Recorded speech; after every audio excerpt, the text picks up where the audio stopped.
Hello, everybody. Welcome to the May 18th meeting of the NAPI Working Group. And before we get started, does anybody have any announcements? No. Going once, going twice. On. All right. If there are no announcements, then let's get started with the agenda. All right. How do we do that? I'm going to share my screen. I think that's how we're going to do it, but just get the agenda on the screen first. ABI, stable, node. There it is.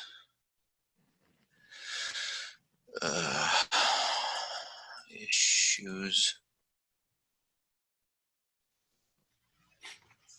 Milestones. Milestone 11. Okay. Yes, that's right. Had a little development. Let me share my screen. Yeah. Share screen, share. Okay.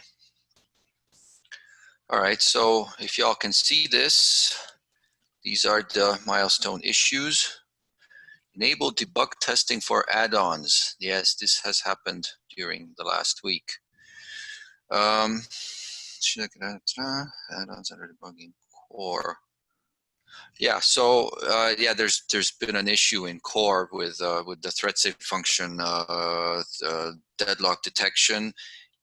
In that it causes the tests in debug mode to fail because of an implementation detail, and so so it's a good idea to turn on testing in debug mode as well for add-ons. So I guess that would mean probably for Node add-on API we should add some jobs that run with debug, run in debug mode.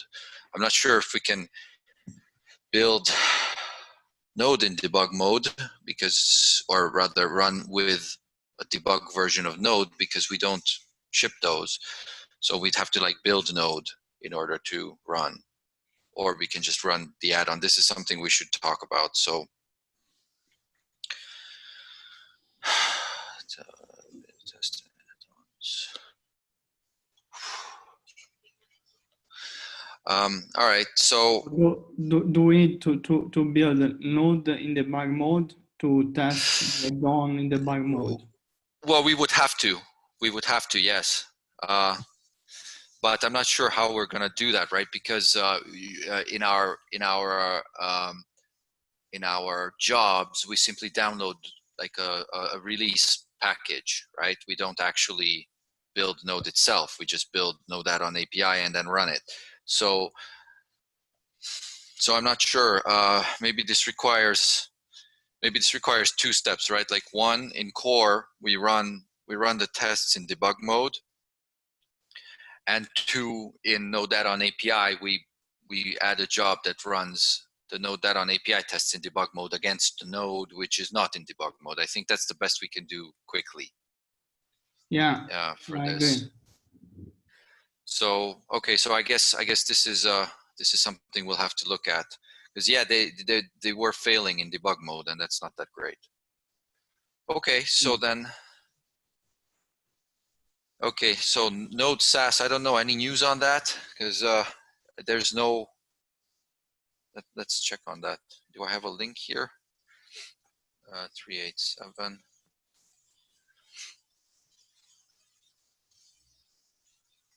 What is this? Oh, right. Yeah, this is the tracking issue. But there was a thing on Node SAS. Right? Did I have this in my? No, I don't have this in my history. So, okay.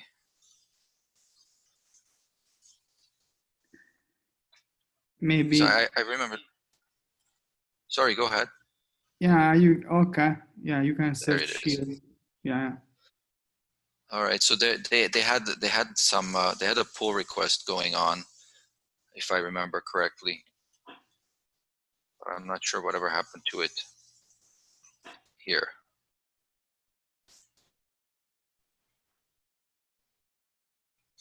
Come on. So skipping right to the end. Okay, so this looks like status quo. March 20th was the last one. So, okay, so I guess they're still working on it, but that's about it.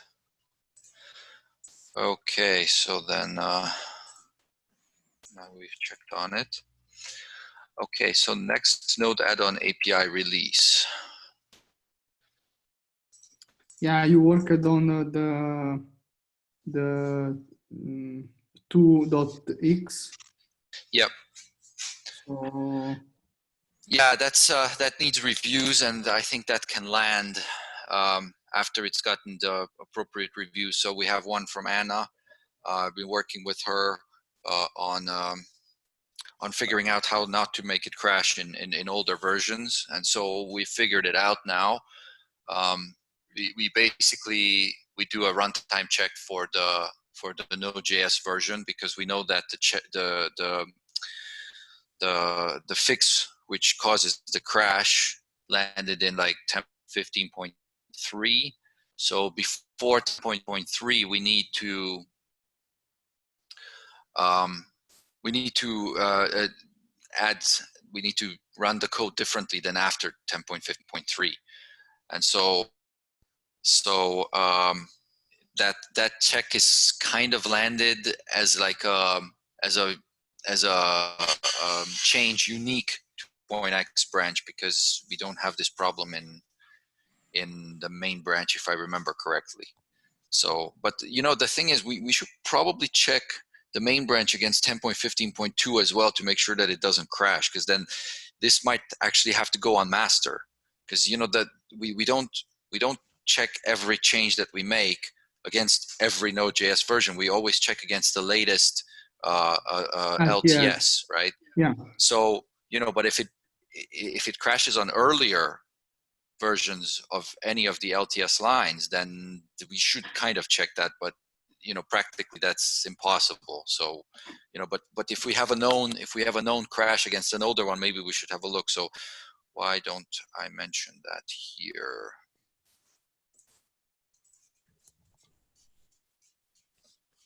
Just as a to-do.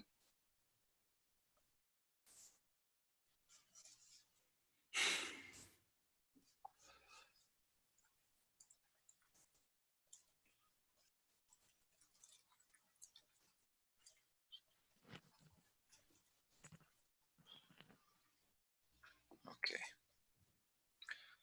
So run master against 10.15.2 and see if it crashes. Okay, so that was this.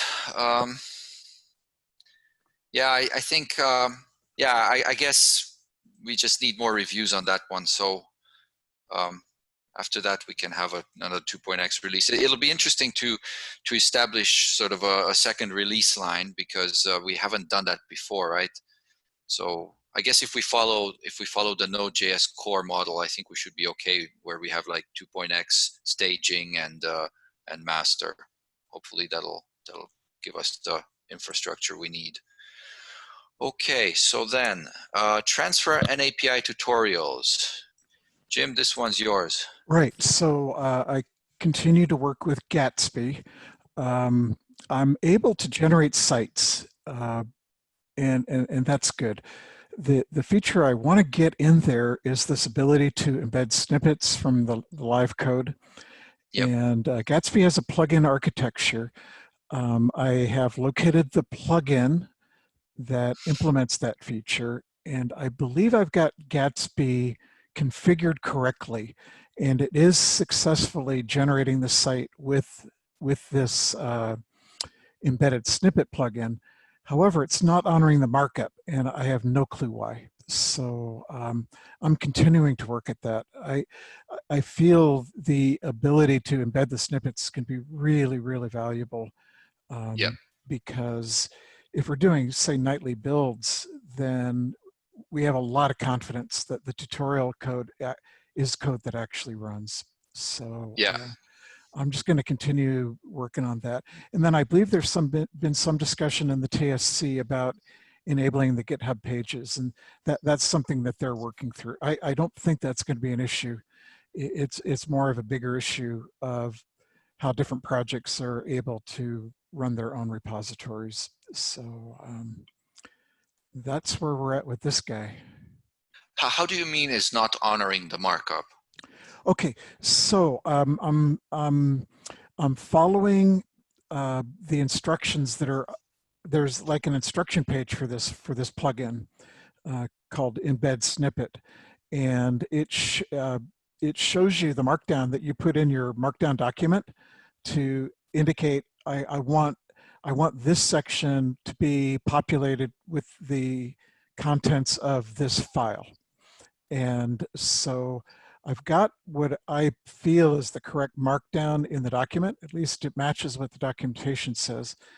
But the markdown itself ends up in the output file, not the contents of the referred file. Oh, okay. Yeah. So anyway, I'll just continue to work at it. I'm sure I can figure it out.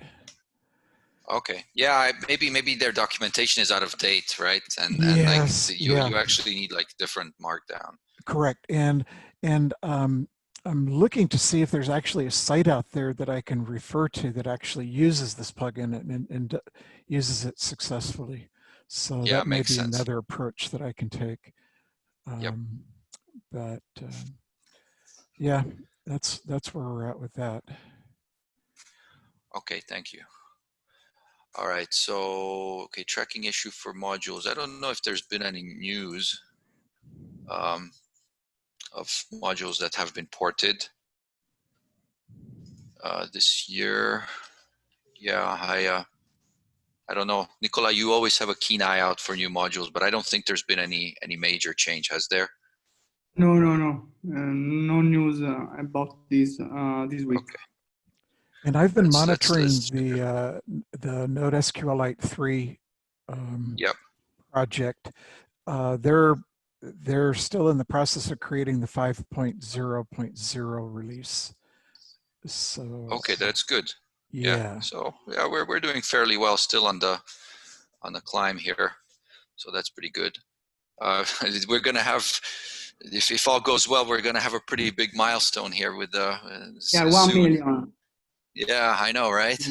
Yeah. That coveted 7th digit is within sight.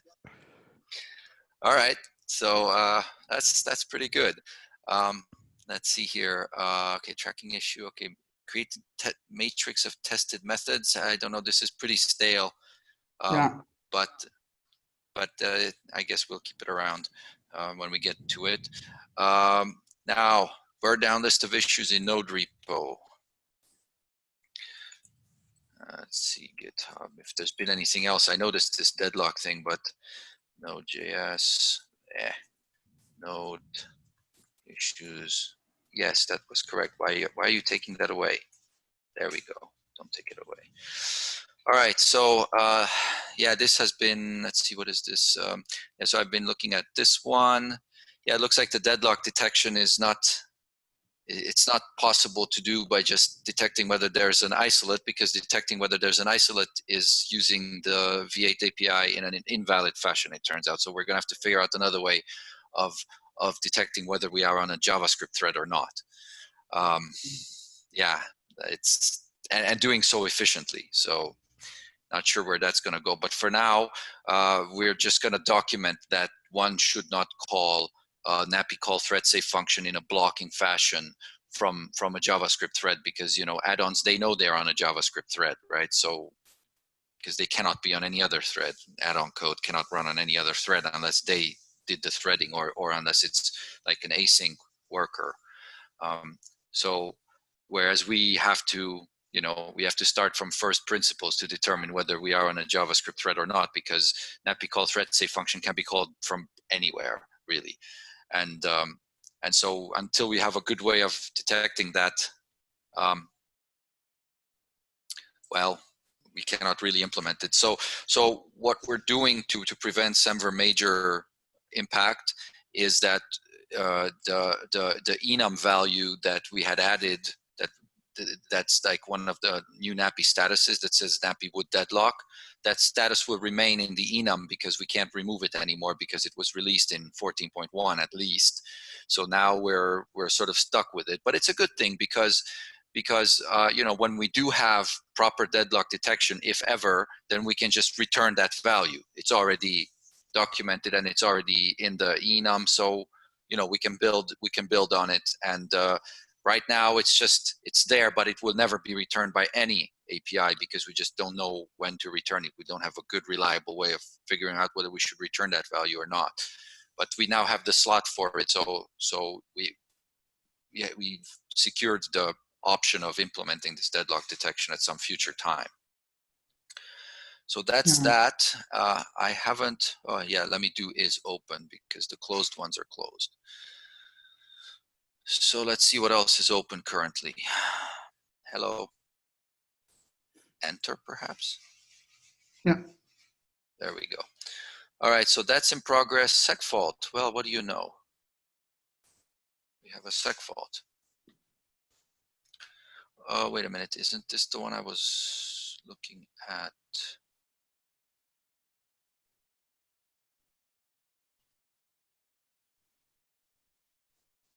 Okay.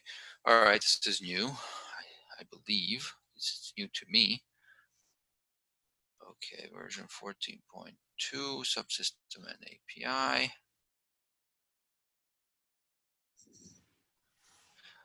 It was sec fault. Okay.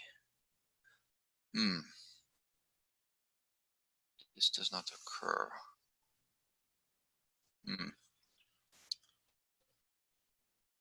I remember reading this. I guess I just got swept away with everything else I was reading. Start main instance, UV run, pricelet. All right, well, this needs further investigation. But okay, so we do have a sec fault.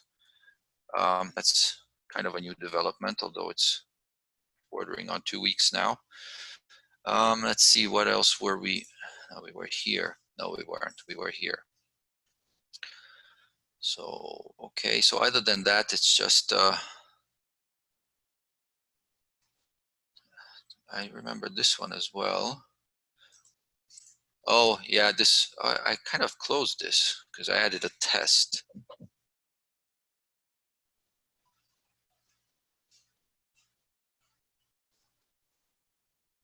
Okay, yeah, so I added a test for this, so this should be okay. I think we can actually close this. Yeah, I think I'm gonna close this.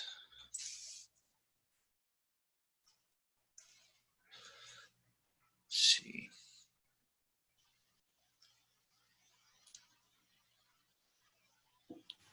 All right.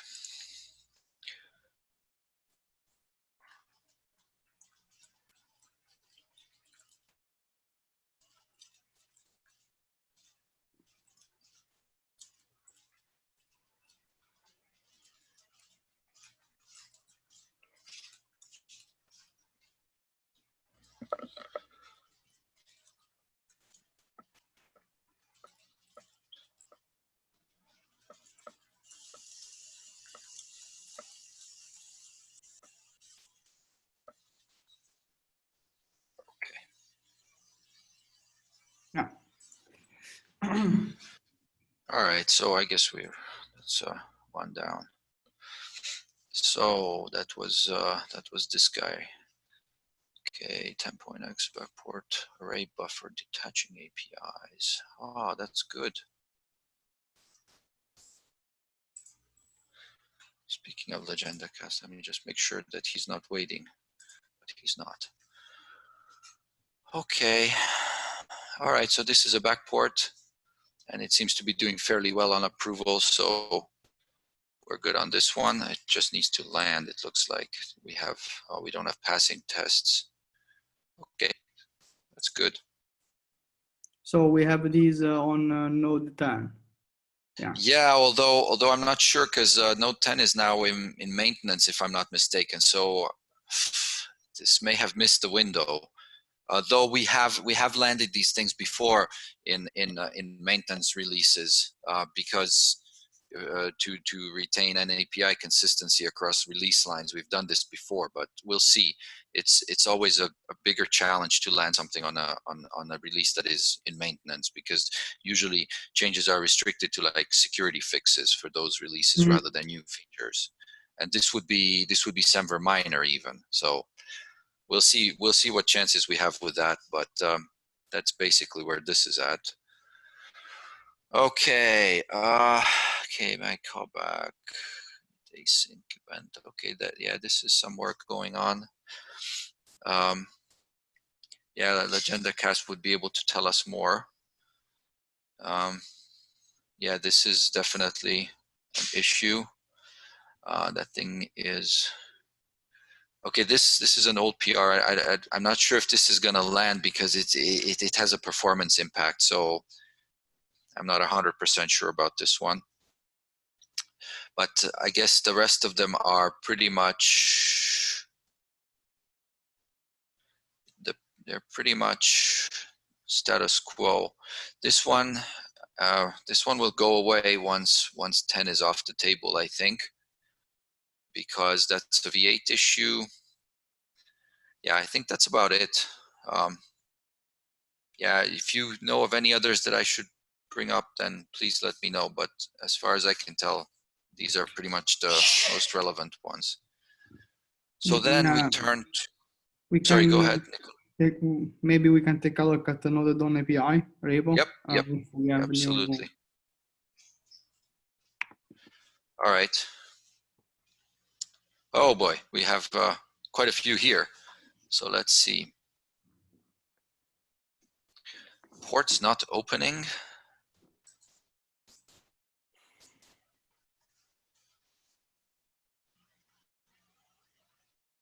This doesn't look like it's our issue.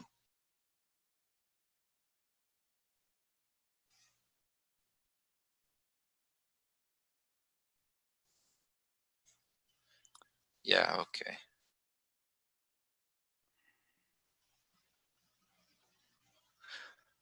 Yeah, I think this issue would best be raised in the Node core repo. Correct me if I'm wrong. But I think that okay, what I understood is that host handler is a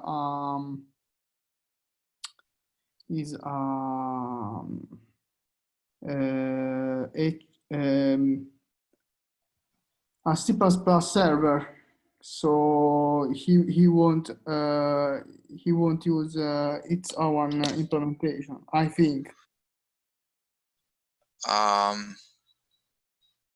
Okay. I don't know why. I'm just thinking that this doesn't use, like the code here doesn't use anything NAPI. It just uses plain HTTP, right? And that's a core built-in module, right?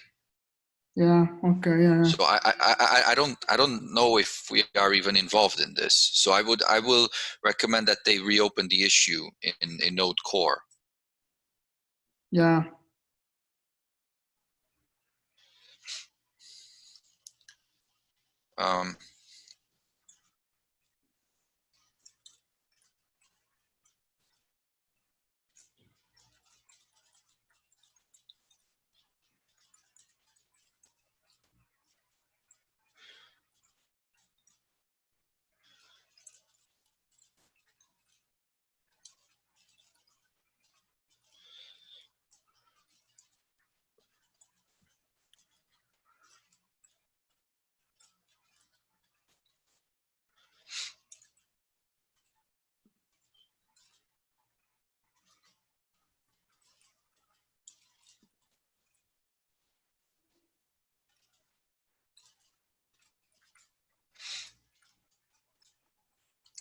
Double check that my URL actually works.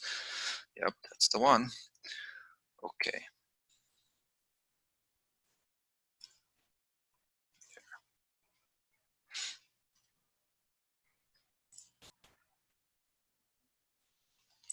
Okay. So there was that.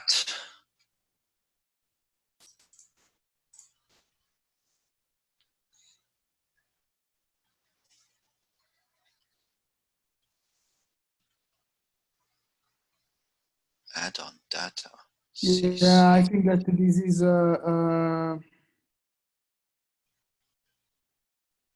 about object wrap, maybe. I don't know.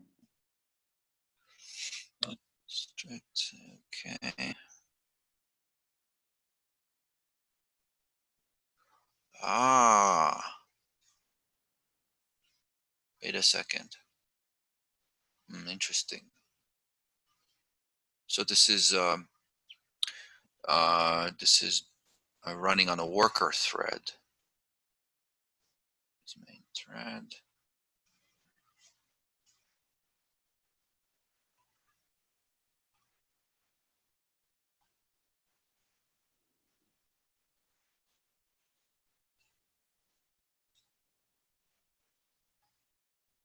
Okay.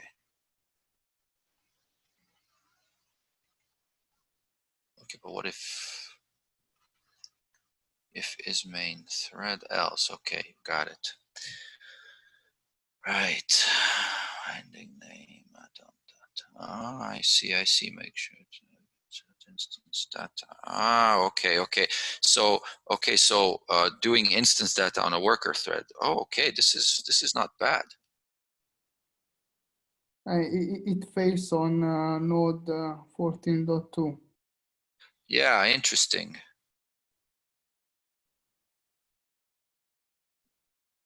Okay, this is interesting. Okay.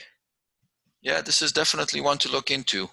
Yeah, because like in a way we should be testing everything on worker threads as well. Now that I think about it, right? Because there are some differences, and we are still testing only on the main thread. It's not a bad idea in general, right? Yeah. Do you mean execute all our tests on worker thread? Yeah. Yeah. Yeah, that's probably not a bad idea. You know, because there could be inconsistencies like this. All right. Yeah, definitely want to look at. Okay. These are good ideas. Can we use client stuff? Oh boy.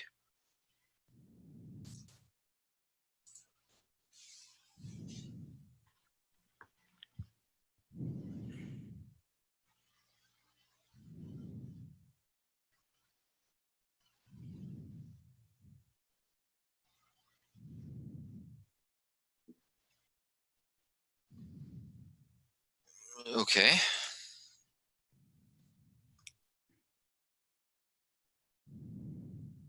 Okay, this I don't get. Like, why is it taking me here?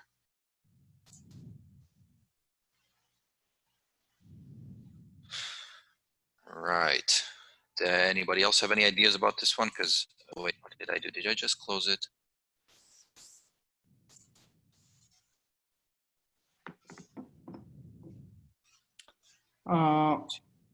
See, from a DLL, which uses the client stub. Okay. Okay, so the DLL.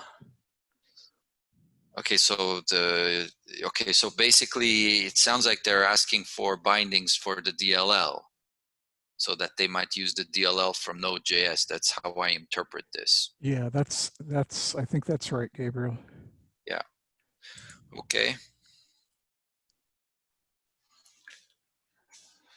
Yeah, gosh, man, that would be an interesting challenge.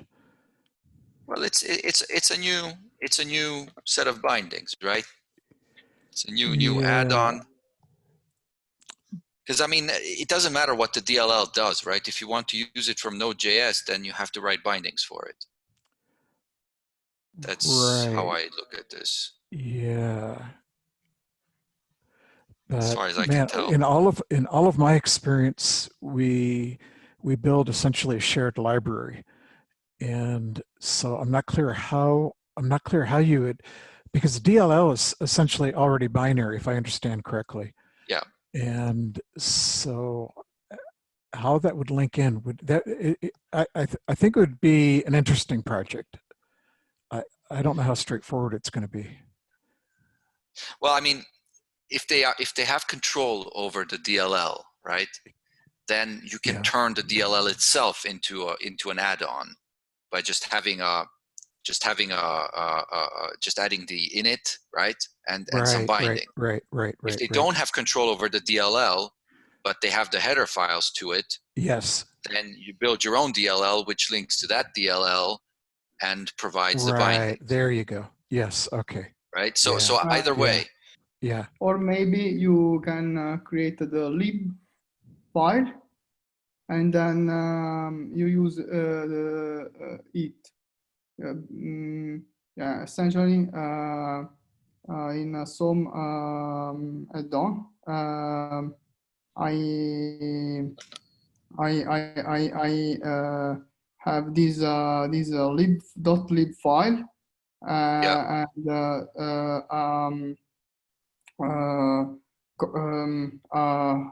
DLL file, and you will use the lib file, okay, on your binding Jeep or on CMake, and then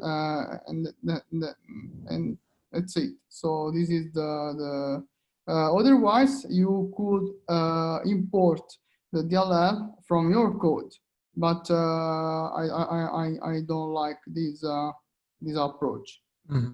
Yeah. If I remember correctly, if I remember the Windows build system correctly, the lib file is just a file that when you compile or when you link into your binary will cause your binary to depend on the DLL, right? I see. Yeah. Because it's a lib file full of stubs, right? And the stubs will be resolved when it links to the DLL. So then that's the case. That's the case when they have no control over the DLL, right? But if they have the source to the DLL, then they can just build the bindings inside the DLL when they build the DLL. So these are the two choices, right?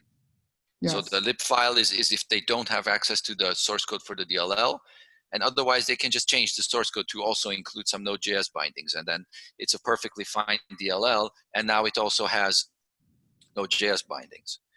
Okay, so let me try to formulate that. If you wish to use the DLL from Node.js, you have to write Node.js bindings for the native functions it provides. Yeah. There are two ways of doing that. If you are in control of the DLL, meaning you have the source code and are able to build it yourself, you can add bindings to it and it will become a Node.js add-on. If you do not have the source code for it, you can still link to it from a newly created Node.js add-on. You can still link to it from a newly created Node.js add-on by including the corresponding .lib in your binding.jip in the binding.jip file responsible for building the Node.js add-on. Is that about right? Yes. I think. Yeah.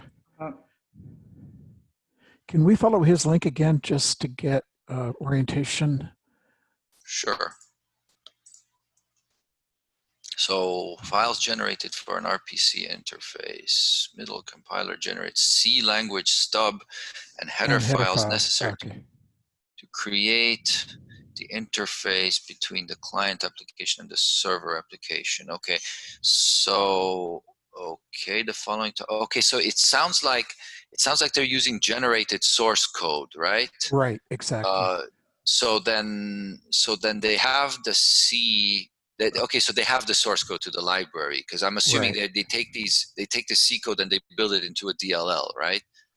So I so think if I understand correctly, and this is an RPC interface. So yeah, if I and I could be completely off base here, but if I understand correctly, the DLL is a black box, and these the MIDL generator is essentially generating the header files for you. So it, but so I think the DLL is going to be a black box to them, but it looks like the C, where it says here C language stub and header files, are probably going to be adequate for him to create a binding. yeah, exactly. Yeah, Yeah. because I mean the C language stubs are just going to be they're going to be just C functions with signatures that Right. you need to expose to Yeah. Node.js. Yeah. So So it looks like he'll have what he needs to do it. yeah, absolutely. Yeah. Okay. So yeah, it's going to be fun though, because it's all asynchronous, right? So there's going to be some state going on there, but that's Yeah. always fun to Yeah. write asynchronous bindings. Yeah. Okay, so yeah, I don't know. I don't want to assume though that they are or are not in control of the DLL, just in case. I think I'll Exactly. leave them Exactly. Oh yeah. both in here. Absolutely. Yeah. Because I mean, who actually does the generation of those stubs? Yeah. We don't know their internal organization, so they should cover both of their scenarios. Yep. Exactly. Okay, uncaught error. Oh no, this sounds like some linking issues.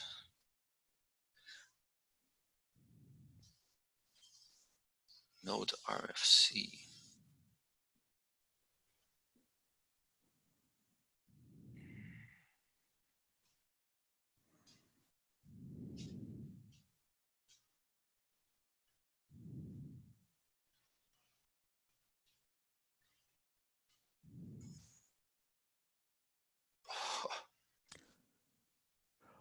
Oh, this gentleman here from SAP, he created an NAPI binding.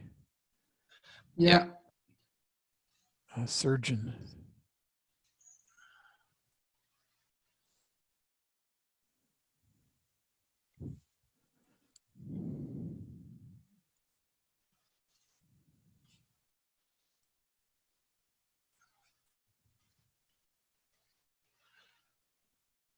Yeah, okay, well, initialization routine failed.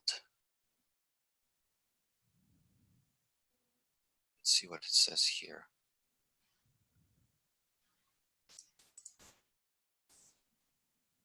And it's on Windows too, that makes it even more complex. Mm.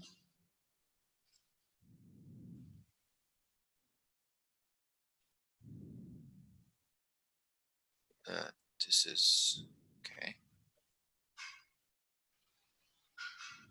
Oh, yeah, okay.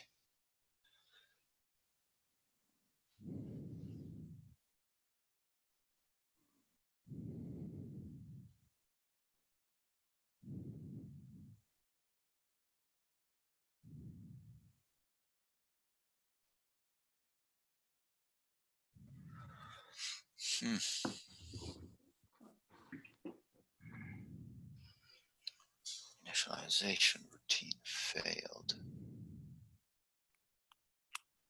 So I mean, we do have the constructor, right? We do have the library constructor, but why? How could that even fail?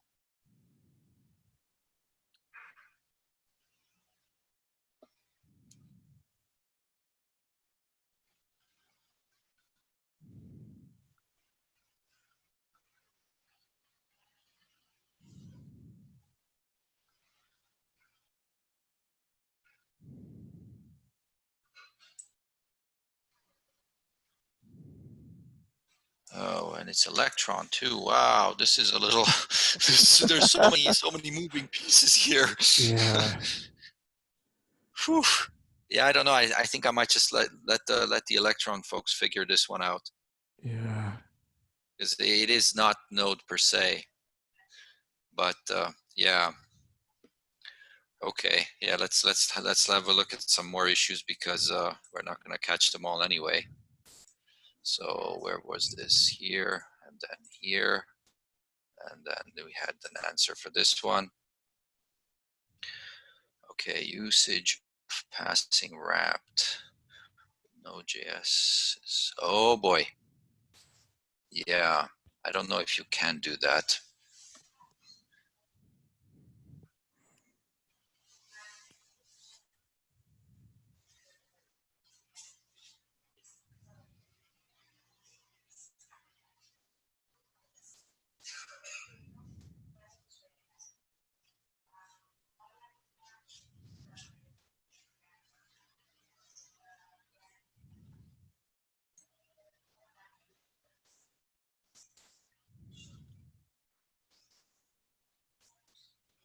Yeah.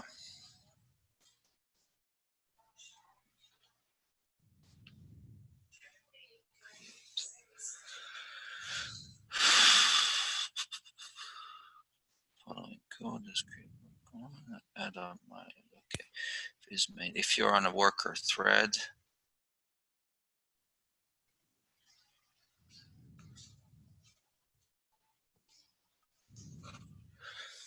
Yeah, behavior running with this just causes errors every time.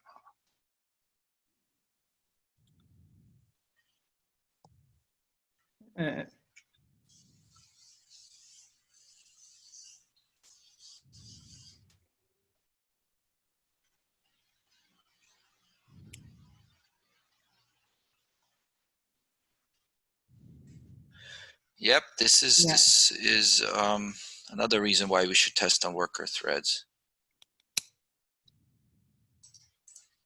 But now we have this new example Okay. that Okay, works on a worker thread. Yeah, exactly. Yeah, we have to. We have to stop using global static variables, I suspect. Yeah. Do we have the example already? I think that there is a PR on the Node.js examples. Okay. Okay, but And we have a PR on Node.js API with an example on documentation. yeah, exactly. So this one, yeah, this. Let's see here. Yeah, this has to go. Yeah. Okay. But yeah, if I will remember, there is a PR already. Yeah. On, Okay. So let's find that PR.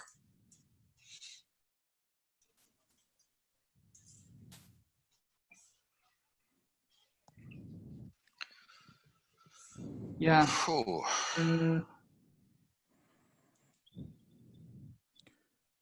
Is it here or is it on the examples? It should be here, because it should. Too bad you can't search for one that touches a certain file.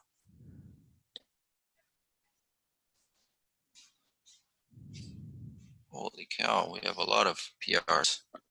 Yeah. Typed arrays. Where was that?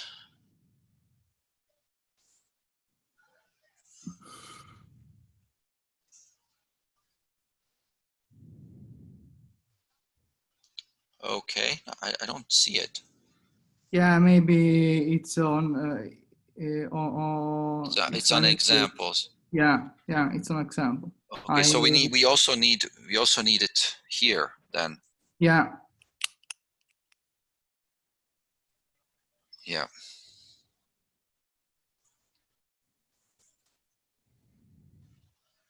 Yeah. Okay. Yeah. So.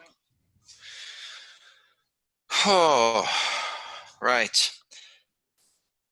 Lots of work. Outstanding, but let's move forward because we have only 7 minutes left.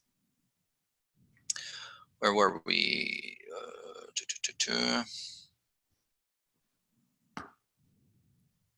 Okay. I think that yeah, for this issue we have the PR. Yes, yes, yes. Okay. We have several, I think.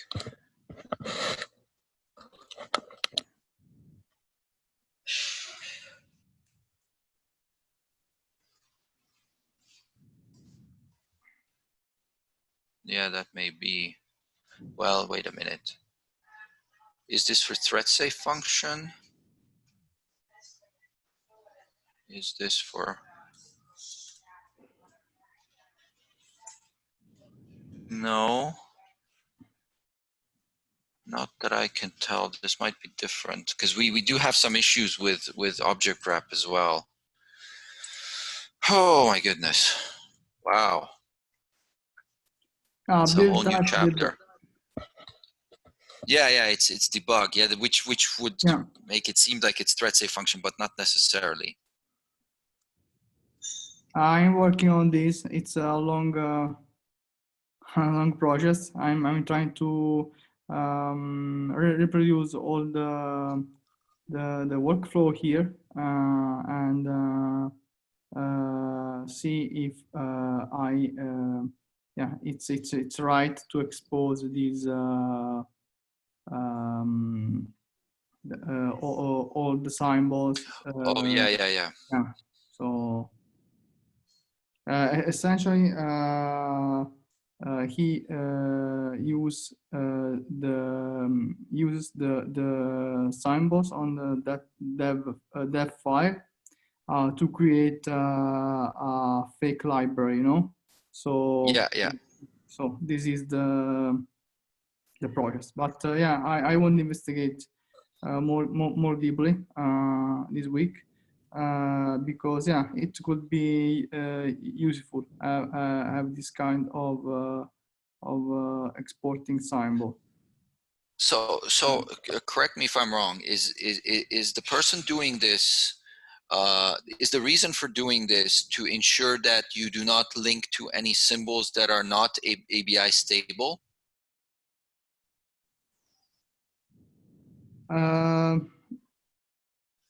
Sorry, could you repeat? So basically, if the symbol is not in this list, is not in this def file, then your build will fail, correct? Yeah, yes. Okay, so. Yeah. So the question is if we won't expose all the symbols or only the NAPI symbols. Is it right? Yeah, because, well, I mean, we want to expose only ABI stable symbols, right? And the only ones we know are ABI stable are NAPI, right? Yeah. The thing is, though, we already kind of have a mechanism for this, right? Because we have the NAPI version, right? And so if you set the NAPI version to 3, then a lot of symbols are not available and your build will fail, right? Yeah. But on the, like, yeah, I'm trying to figure this out, right? Like if we have this file, like if we don't have this file, how do you do it if you don't have like a def file, right? Yeah, what I did is to write the either file and yeah, and build a stub library. So this is the options that you have. So or maybe you you need to know the NAPI version, like you said, and then automatically you will know which are the symbols that we exported, and then you can create the fake library. So this is what I did essentially. So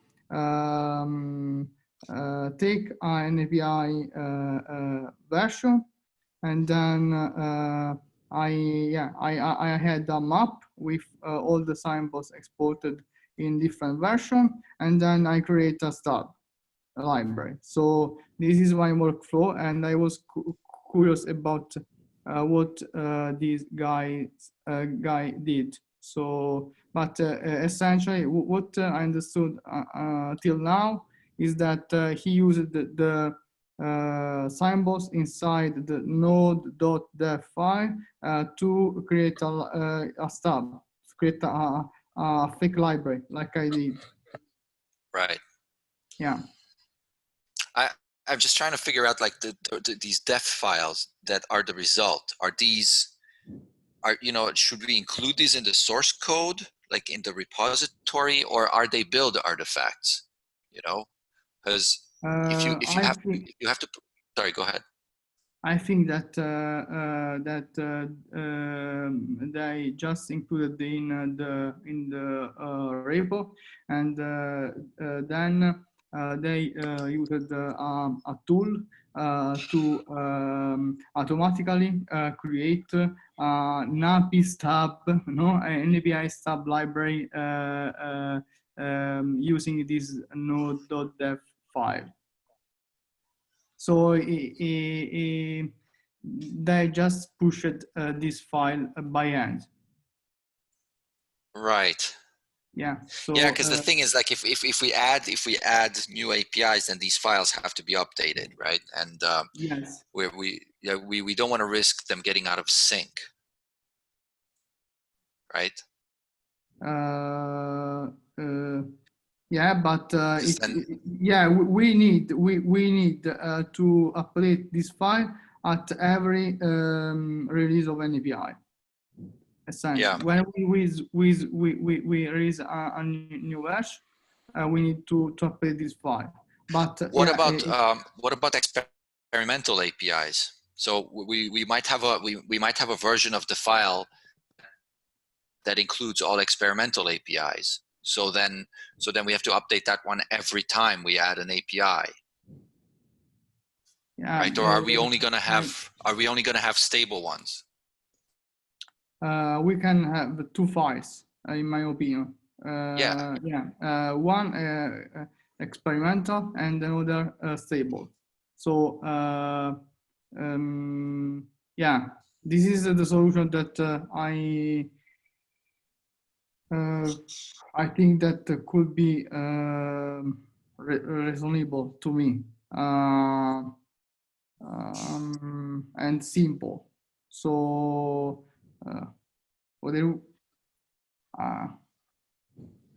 I cannot think at other options. Right.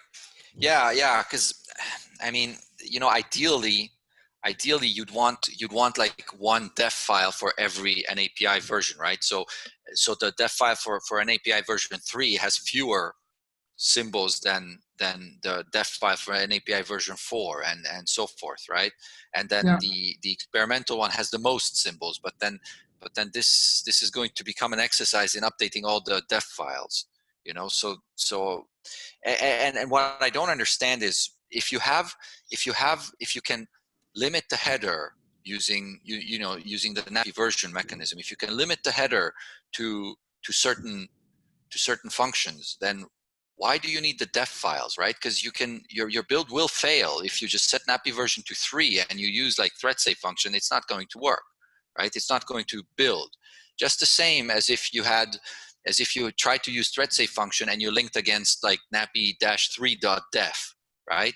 Then it's going to fail as well, and it's going to fail in the same way. It's going to say, napi create thread safe function is not available, right? Yeah. So why not just use NAPI version? That's what I don't understand. Why do you need these def files when you can just use NAPI version? Oh, because you okay. I can report my experience because you need the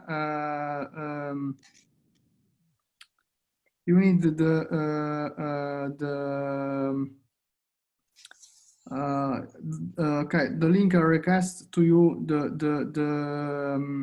the implementation, no? Even if it's a fake implementation of the function. So this is the only reason. It's Oh, because at one okay. point the linker give you an error. Yes, And, yes, yes, yes, yes, yes, yes. I remember now. I remember now. You're right. You're right. You're right. Yes, yes, yes, yes. Because you Yes, are you not need. you cannot just obtain the object file, no? But you Yeah. you need to link, and at one point you will get an undefined symbol error, and yeah, and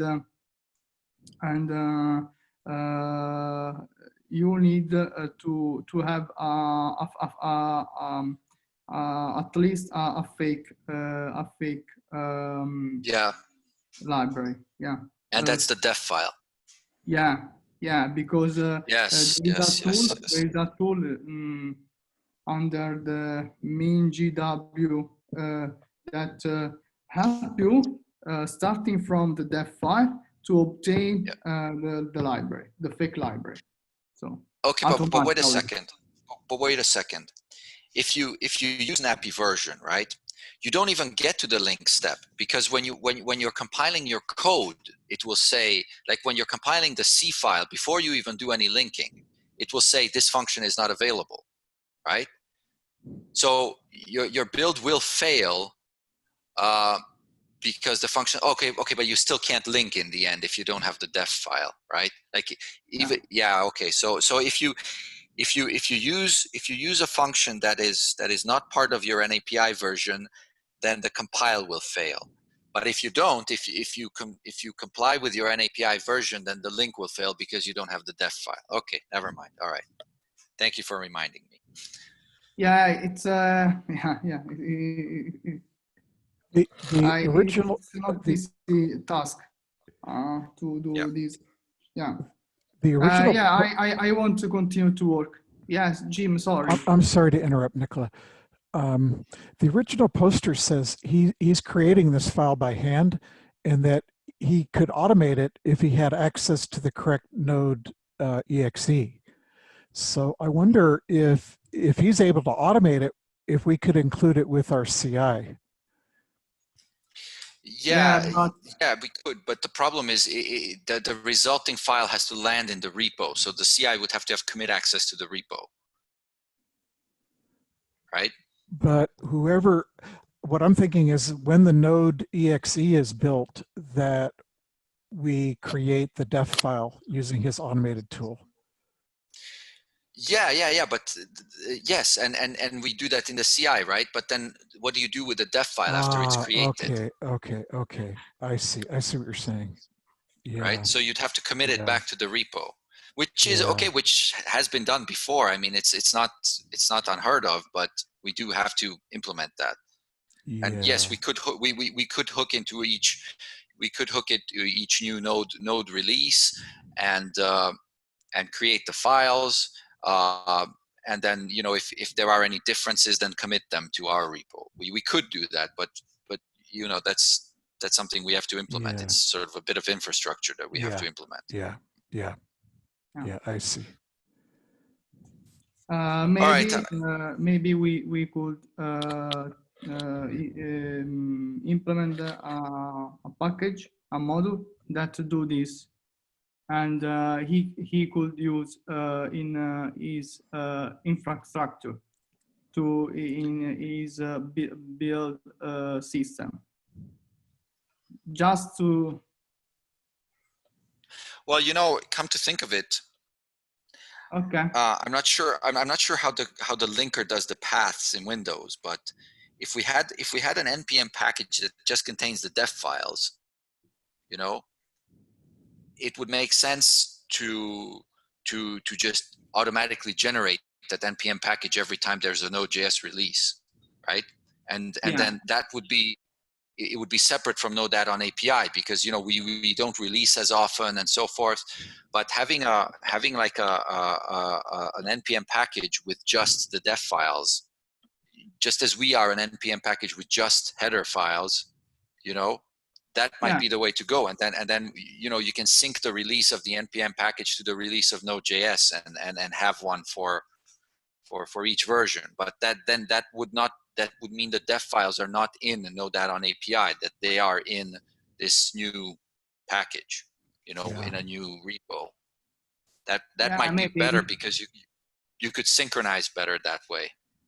Yeah, because you can see through this new model, you could retrieve the Node version and the NAPI version, and use this information to download the header files that you need, and dynamically create your def file.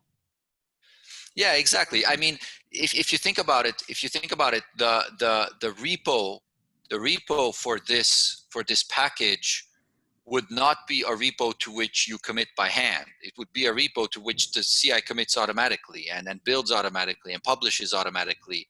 And your work would not be to create the def files. Your work would be to maintain the mechanism that creates the def files. Yeah. Right. Yes. Yeah. So this may be a job for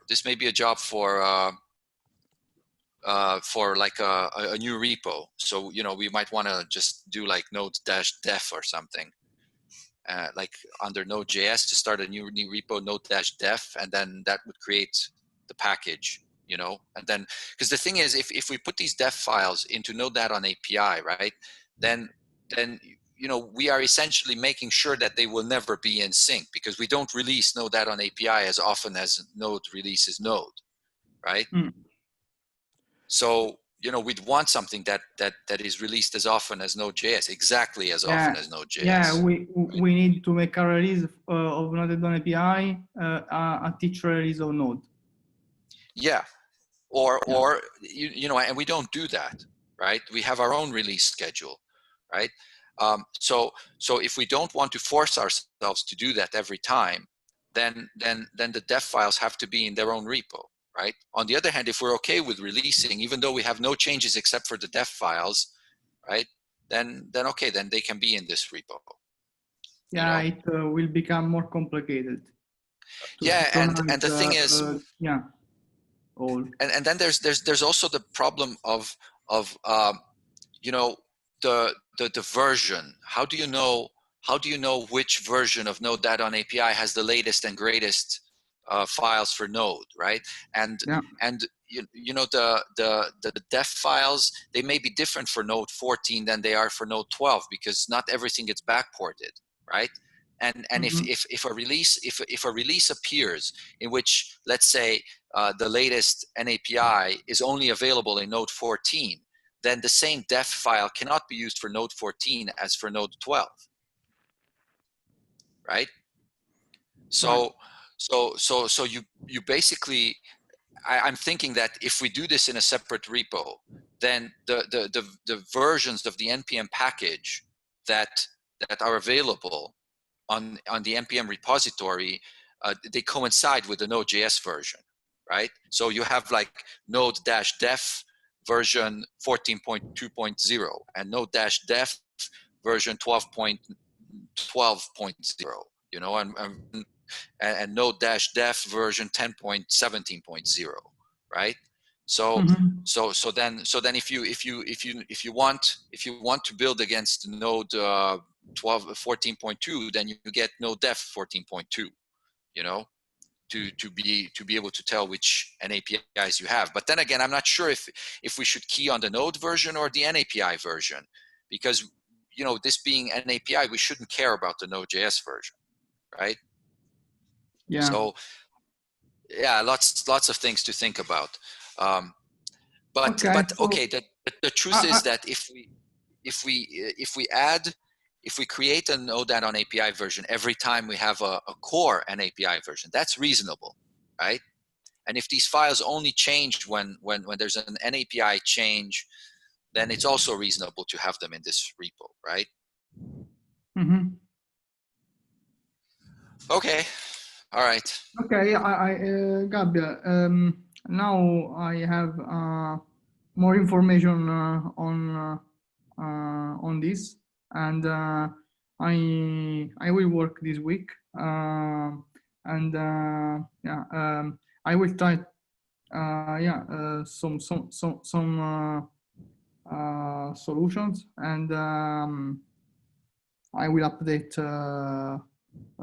next Monday. So Okay, all right, thank you. Yeah, I will continue to work and try to find a good solution. All right, sounds good.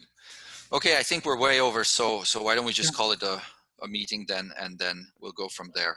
Okay, you All guys, right, then I have a family conflict next week, so I will not be on the call next Monday. Okay, no worries. Okay. All right, so we'll see you in 2 weeks then. Okay, perfect, guys. All right, talk to you later. Okay, bye-bye. Bye. Bye.